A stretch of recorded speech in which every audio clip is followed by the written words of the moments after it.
اور ایک اصول اور سمجھیے کہ جیسی کرنی ویسی بھرنی، یہ طے شدہ بات ہے.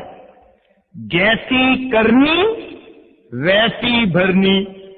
جو معاملہ ہم اللہ تعالیٰ کے ساتھ کریں گے اللہ تعالیٰ کا وہی معاملہ ہمارے ساتھ ہوگا.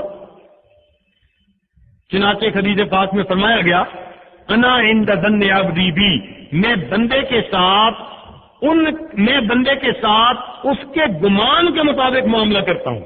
ہم نیک گمان رکھیں گے اللہ خیر کا فیصلہ کریں گے. ہم دل میں بدگمانیاں لائیں گے اور جی ہماری دعا قبول نہیں ہوتی، کاروبار نہیں چلتا، ہم تو بڑے پریشان ہیں، تو اللہ تعالیٰ پھر ہمارے ساتھ ویسا معاملہ فرمائیں گے. تو بات سمجھ لیجیے، جیسی کرنی ویسی بھرنی. اب اس کی چند ایک مثالیں تاکہ یہ بات اچھی طرح ذہن میں بیٹھ جائے. سب سے پہلی مثال اللہ تعالیٰ قرآن مجید میں ایک جگہ فرماتے ہیں تہجد گزار لوگوں کے بارے میں، وہ لوگ جو رات کو اٹھ کر اپنے پروردگار کی عبادت کرتے ہیں، ان عبادت کرنے والے بندوں کے بارے میں فلا تعلم نفس ما اخفی لهم من قرۃ اعین، کوئی بھی نہیں جانتا کہ ان کی آنکھوں کی ٹھنڈک کے لیے اللہ نے کیا تیار کر رکھا ہے، کوئی بھی نہیں جانتا. اب یہاں پر ایک طالب علم کے ذہن میں اشکال پیدا ہوتا ہے کہ بھائی اگر بات یوں بنتی کہ کوئی بھی نہیں جانتا ان کے دل کی راحت کے لیے کیا تیار کر رکھا ہے، ان کے نفس کے مزوں کے لیے کیا تیار کر رکھا ہے، مگر اللہ تعالیٰ تو فرما رہے ہیں ان کی آنکھوں کی ٹھنڈک کے لیے کیا تیار کر. تو آنکھوں کی ٹھنڈک کا کیا مطلب؟ تو ایک ذہن میں سوال پیدا ہوتا ہے. مفسرین نے اس کا جواب دیا. مفسرین نے فرمایا کہ دیکھو یہ تہجد گزار لوگوں کا مسئلہ تھا. جو آدمی تہجد میں جاگتا ہے، رات کو عبادت کرتا ہے، تو صبح کے وقت اس کی آنکھیں نیند کو ترس رہی ہوتی ہیں. ان لوگوں کی آنکھیں نیند کو دنیا میں ترسی، اللہ نے ویسا ہی معاملہ فرمایا کوئی نہیں جانتا ان کی آنکھوں کی ٹھنڈک کے لیے میں نے کیا تیار کر رکھا ہے. اچھا اور مثال دیکھ لیجیے. اللہ تعالیٰ فرماتے ہیں وَلَوْ تَرَىٰ إِذِ الْمُجْرِمُونَ نَاكِسُو رُءُوسِهِمْ عِندَ رَبِّهِمْ، اگر آپ دیکھیں اس وقت جب مجرم اپنے رب کے سامنے سر جھکا کے کھڑے ہوں گے. اب یہاں سر جھکا کے کھڑے ہونا اس کو وضاحت کے ساتھ کہا گیا. تو کیوں بھائی؟ مفسرین نے لکھا کہ یہ مجرم وہ لوگ تھے جو دنیا میں اللہ کے حکم کے سامنے سرتابی کرتے تھے، سر نہیں جھکاتے تھے، اللہ کے سامنے سر اٹھاتے تھے. کیونکہ انہوں نے گناہ ایسا کیا، لہذا قیامت کے دن ان کو شرمندگی کی وہی کیفیت دی جائے گی کہ یہ ندامت کے ساتھ اپنے سروں کو جھکا کر اللہ کے سامنے کھڑے ہوں گے. جیسی کرنی ویسی بھرنی. اچھا دیکھ لیجیے، قوم یہود کے چہروں کو اللہ نے مسخ کیا، حالانکہ اور قوموں پر زلزلے آئے، یعنی ہوا آئی، پتھروں کی بارشیں ہوئی، مگر اس قوم کے چہروں کو مسخ کیا گیا. تو ایک طالب علم کے ذہن میں سوال آتا ہے کہ ان کو ان کی طرح عذاب کیوں نہ دیا گیا؟ مفسرین نے نقطہ لکھا کہ اللہ تعالیٰ نے ان کو یوم السبت میں مچھلیاں پکڑنے سے منع کر دیا تھا، مگر انہوں نے ہیلا نکال لیا کہ ہفتے کے دن دریا سے چھوٹے گڑھوں میں لے لیتے اور باقی دنوں میں پکڑ لیتے. گویا انہوں نے حکم خدا کو مسخ کیا تھا. اللہ رب العزت جب ناراض ہوئے عذاب بھی ویسا بھیجا. انہوں نے خدا کے حکم کو مسخ کیا، اللہ نے ان کے چہروں کو مسخ فرما دیا. جیسی کرنی ویسی بھرنی، یہ 100% طے شدہ اور پکی بات ہے.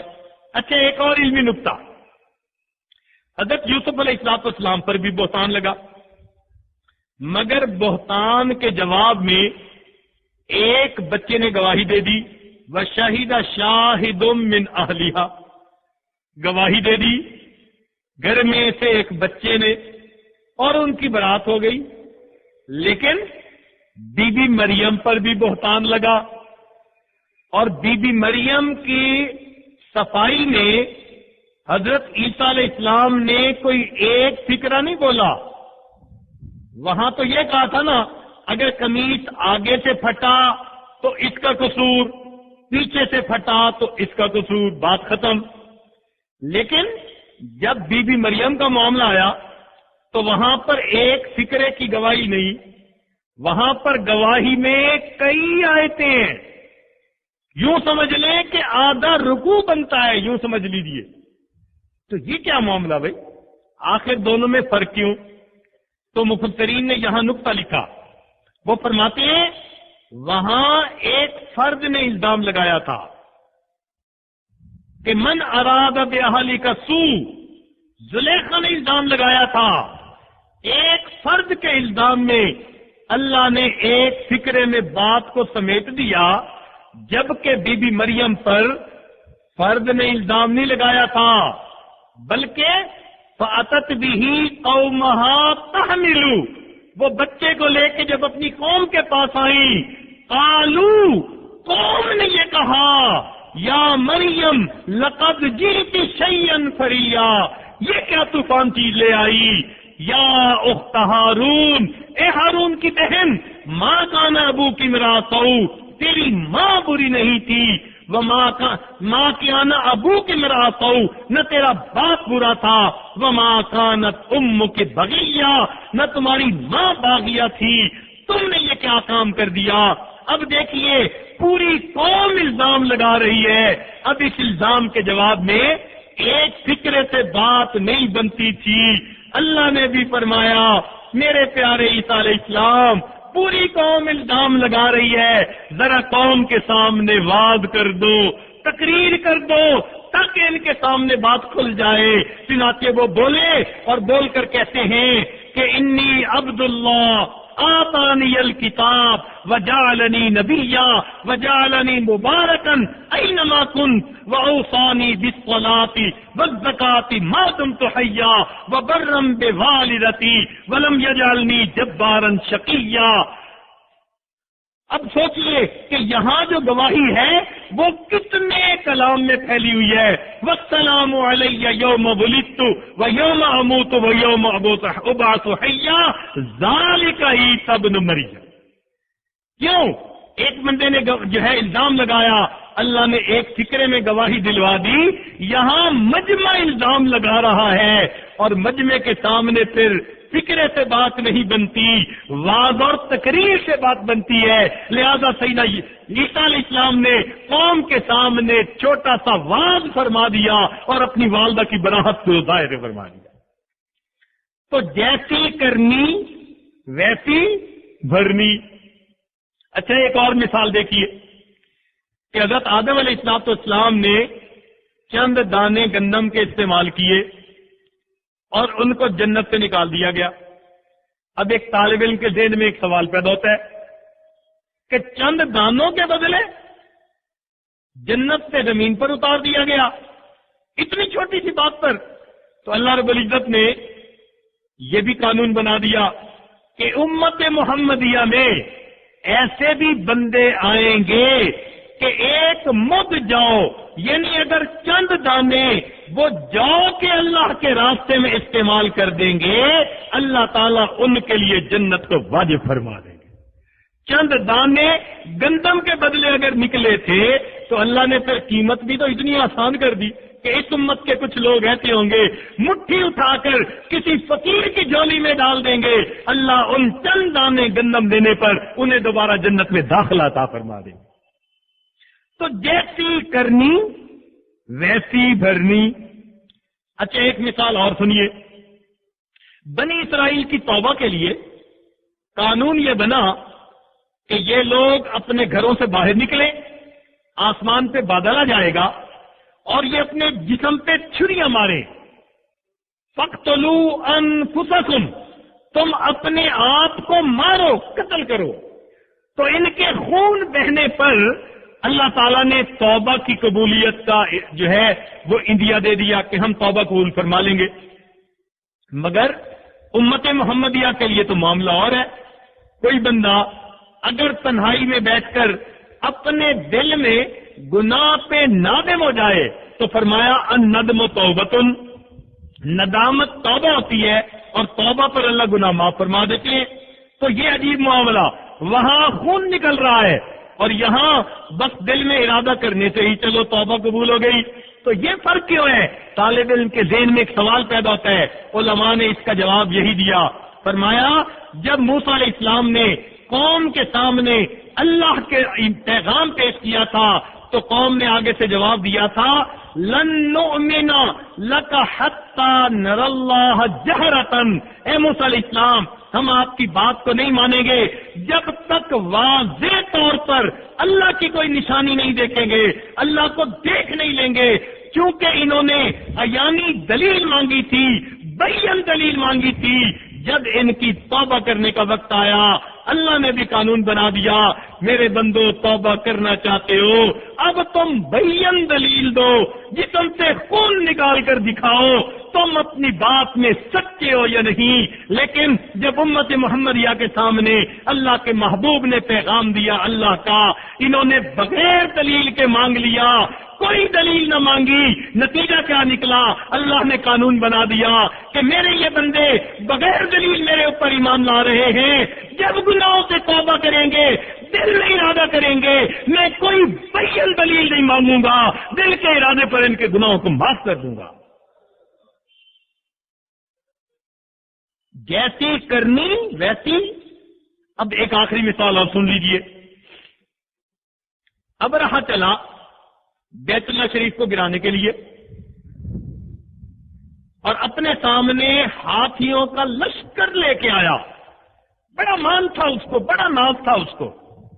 لیکن ہوا کیا کہ اللہ تعالیٰ نے چھوٹے سے پرندوں کو بھیج دیا جنہوں نے کنکر مارے، فجعلناہم کعصف مأکول، کھائے ہوئے بھوسے کی طرح ان کو بنا دیا. اب یہاں پر ایک طالب علم کے ذہن میں ایک بات پیدا ہوتی ہے کہ یا اللہ، ابرہہ کے ہاتھی زمین میں بھی دھس سکتے تھے، ابرہہ کے ہاتھیوں میں بیماری بھی پھوٹ سکتی تھی، مگر ابرہہ کے ہاتھیوں کو، لشکر کو اللہ تعالی نے ان چھوٹے پرندوں سے مروا دیا. اس کی کیا وجہ؟ تو علماء نے اس کے کئی جواب لکھے. ایک بہترین جواب تو یہ لکھا، فرمایا کہ جانوروں میں ہاتھی سب سے زیادہ طاقت والا جانور ہوتا ہے. اتنی طاقت ہوتی ہے کہ ابھی چند دن پہلے ایک اخبار میں خبر آئی تھی کہ ایک ہاتھی پر 4 شیروں نے حملہ کیا اور پوری رات کوشش کرتے رہے اور اس ہاتھی کو نیچے نہ گرا سکے. اخبار میں اس کی تصویر دی ہوئی تھی. ہاتھی کے اندر اتنی طاقت ہے کہ 4 شیر پوری رات اس کو کاٹتے رہے، گرانے کی کوشش کرتے رہے اور اس کو نیچے نہیں گرا سکے. اتنی اللہ نے طاقت دی ہے. تو چونکہ جانوروں میں ہاتھی میں طاقت سب سے زیادہ ہوتی ہے، لہذا ابرہہ ہاتھیوں کا لشکر لے کے آیا تھا تو اللہ تعالیٰ نے فرمایا کہ تو سب سے زیادہ طاقتور جاندار کو لے کے آیا ہے تو میں تمہارے مقابلے میں سب سے زیادہ کمزور جاندار کو لے کے آتا ہوں، ننھی سی جان پرندے کی، اور میں اس ننھی کی جان سے تمہارے ہاتھیوں کو مروا دکھا دیتا ہوں. اور یہ جواب بھی بہت اچھا جواب اور بہترین جواب ہے. لیکن بعض مفسرین نے ایک عجیب نقطہ لکھا ہے. سبحان اللہ، عجیب بات لکھی ہے. وہ فرماتے ہیں جیسی کرنی ویسی بھرنی. ابرہہ چلا تھا ایک نیت کے ساتھ، توجہ سے سنیے طلباء کے لیے ایک عجیب علمی نقطہ. ابرہہ چلا تھا ایک ارادے کو لے کر، کیا کہ میں بیت اللہ کو گرا دوں، مٹا دوں اور یمن میں ایک گھر بناؤں گا اور اس کو عزت والا گھر بنا دوں گا. چنانچہ یہ اس نیت سے چلا تھا عزت والے گھر کو مٹا دوں گا اور جس کی کوئی عزت نہیں اس کو میں عزت والا گھر بنا دوں گا. گویا یہ خدا کی ترتیب کو بدلنے چلا تھا کہ میں عزت والے گھر کو مٹاؤں گا اور جو مٹا ہوا گھر ہے اس کو میں عزت دلاؤں گا، کیونکہ یہ اللہ تعالی کی ترتیب کو بدلنے کی نیت سے چلا تھا۔